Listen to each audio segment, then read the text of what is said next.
Hello,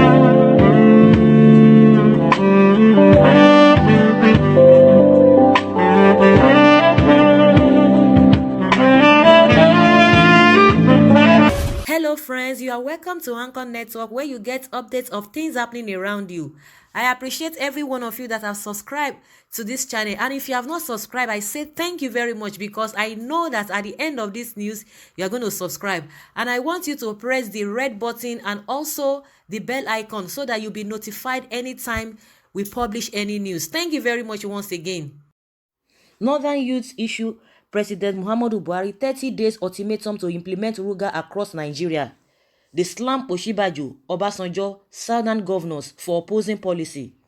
Northern youths under the aegis of Coalition of Northern Group (CNG) has issued a 30-day ultimatum to President Muhammadu Buhari to implement the Ruga policy across the country, warning that the group will resort to a line of action after the ultimatum. Addressing newsmen in Abuja on Wednesday, CNG spokesperson Abdulaziz Suleiman, with the full compliments of the leaders of the coalitions, came hard on Vice President Yemi Osinbajo, accusing him of retracting and disassociating himself from the policy and apparently being upset by curious ethnic tendencies and haste to reassure his tribal lords. The group did not also spare former President Olusegun Obasanjo, Southern governors, former Lagos State Governor Asiwaju Ahmed Tinubu, and Femi Fani-Kayode, among many others, for opposing the policy, just as they accused President Buhari administration of twisting and wobbling deceitful around the visibly stewing security situations in northern Nigeria, especially the herders farmers conflict. The concluding part of the communique read after several hours deliberation read, "While we want all state governors that stand against the implementation of the Ruga initiative to desist and give peace a chance, we place President Muhammadu Buhari and the federal government on notice that they must act to halt and completely stop this raging madness within 30 days, beginning from today, Wednesday, July 3rd, 2019.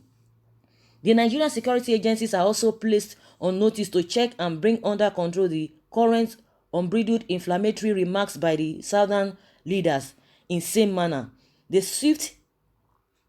swiftly coined a tag of hate speech around the Kaduna Declaration. We warn the elders, political and religious leaders of southern Nigeria to gently halt the inciting remarks that provoke hate speech to the north, keeping in mind that no single person or group has the sole monopoly of unguarded remarks that instigate hatred. For the avoidance of that, we advise the federal authorities and the southern leaders to heed the 30-day notice, failing which we would definitely be left with no option than to consider resorting to a decisive line of action, the group warned.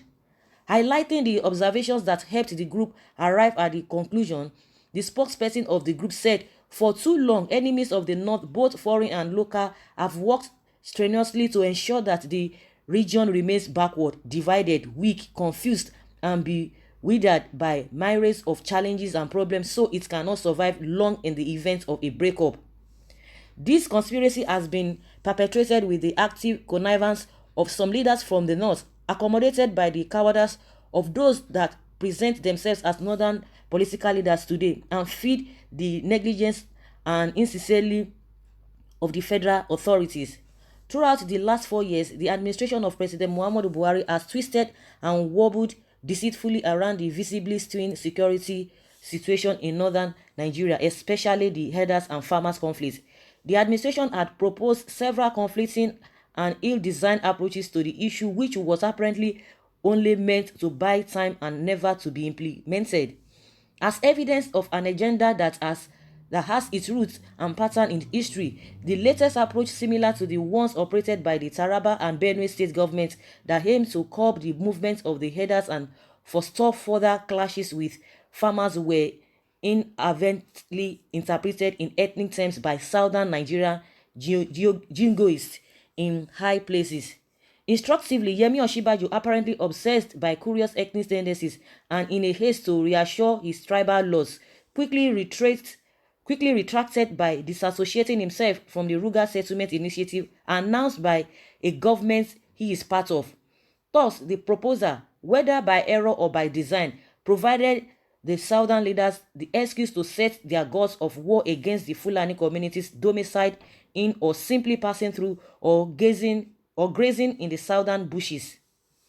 The stage for this scenario was systematically set by one-time President Obasanjo, who previously flew the first kite of the exercise of an agenda for the Fulanization and Islamization of the country, which was immediately orchestrated by the cultural and political leaderships of the three zones that constitute the defunct southern region. Troubleshooters like Femi Fani-Kayode and his like typically saw it as an opportunity for the venting of other accumulated frustration and pent-up tribal and religious jealousies by inciting the southern people to arm for the ongoing carnage by mayhem against the Fulani. This was encouraged by persistent hate-filled utterances by various shades of southern leaders and fueled by the equally venomous sermons by their priests. The cleansing operations also derives inspiration and support from the damning remarks of their state governors, who also emphatically denounce and reject every effort to share space with fellow Nigerian citizens of northern extraction. Yes, neither Buhari's presidency nor our northern leaders could have the courage to see any elements of hate in the war tunes constantly sounded and danced by these warmongering southern elites, the way they were quickly to coin the phrase hate speech against us barely 2 years ago, the group quipped. Speaking further, the group said, having come this far, we restate our emphatic repudiation of the vilification of one ethnic and religious group or the other for whatever reason or justification, and deem the targeting of the entire Fulani race for vilification, systematic dehumanization, profiling, alienation, or any action that will render them object of attack and persecution, not only immoral and illegal, but also abhorrent to our sensibilities and ordinary decency. Accordingly, we remind the nation that so long as the Fulani would not be allowed to enjoy their citizens' rights of living and flourishing in any part of this country, including the south, no one should also expect us to allow any southerner to enjoy the same in northern Nigeria.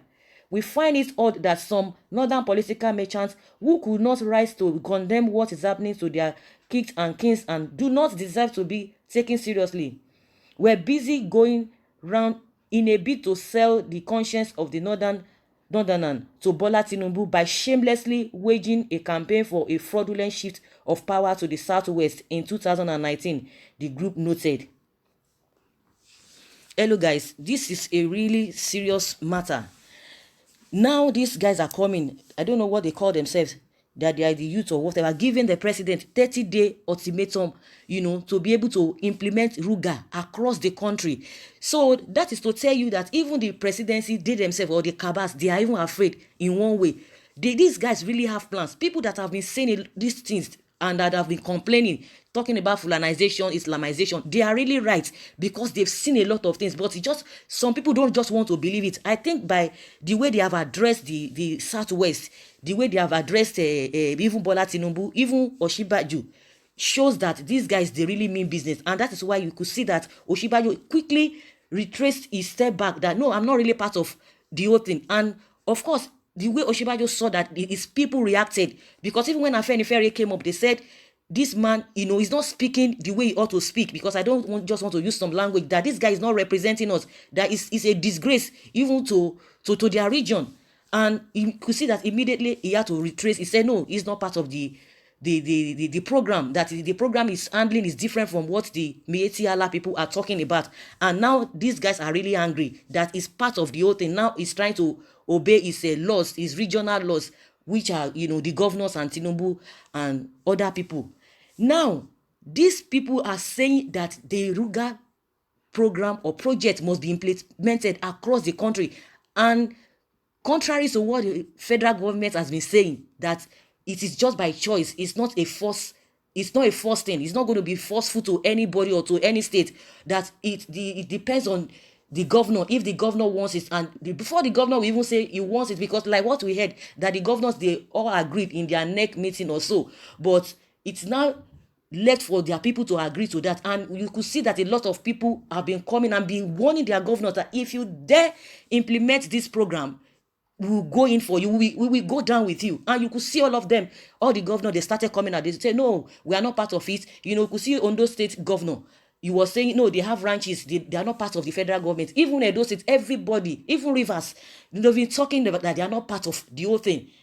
Now, you are seeing that immediately they saw that the federal government has suspended this thing. These guys are really angry. But the federal government told us that it's by choice. It's not going to be by force. So why is it that this group, the northern groups, the youth, are now coming out to say they must implement it across the country? Or does it mean they didn't hear what the presidency said or the federal government said, that is not by force, that as many states that are interested should go in for it? And we've seen some states that have really indicated interest. Then why not you go in for it? And that was why we are suspecting this suspension of a thing.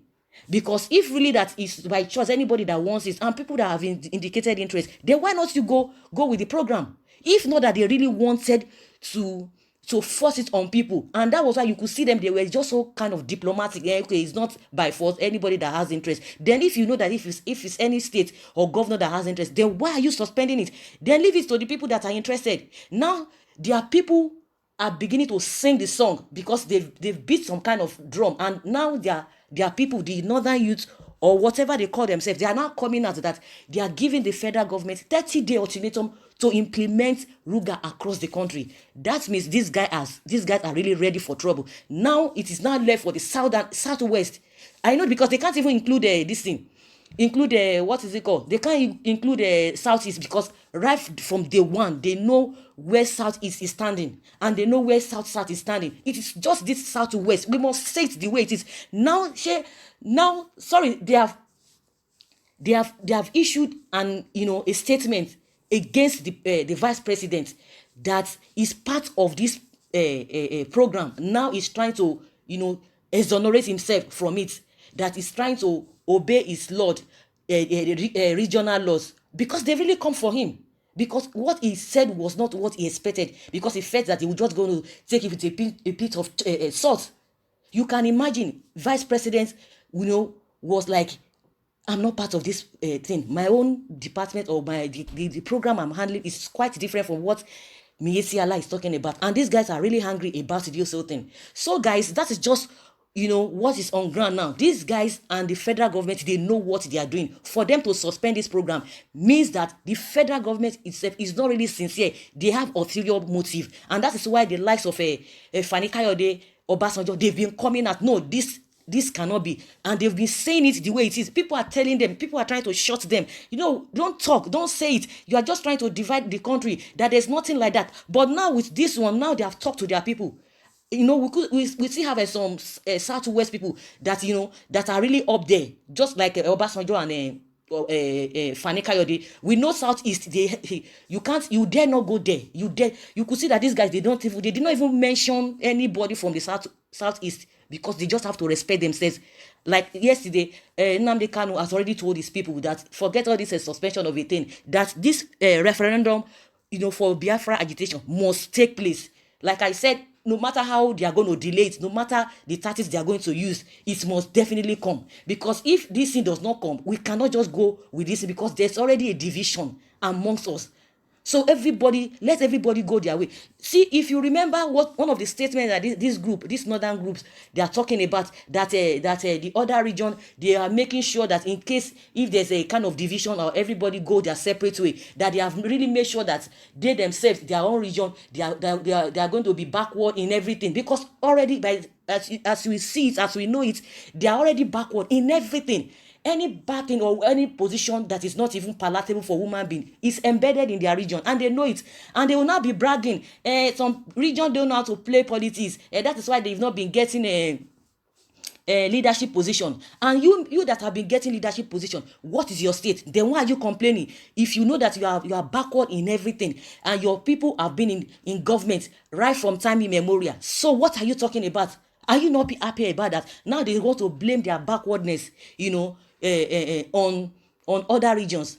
So now what they are saying, from the intonation or from the tone of their of their letter, of their statement and their ultimatum means that these guys are really ready for war. So guys, this is just where I'm going to stop. I would like you guys to continue. I would like you to hear your own take concerning the ultimatum they have given the federal government. Thank you very much for always listening. Bye.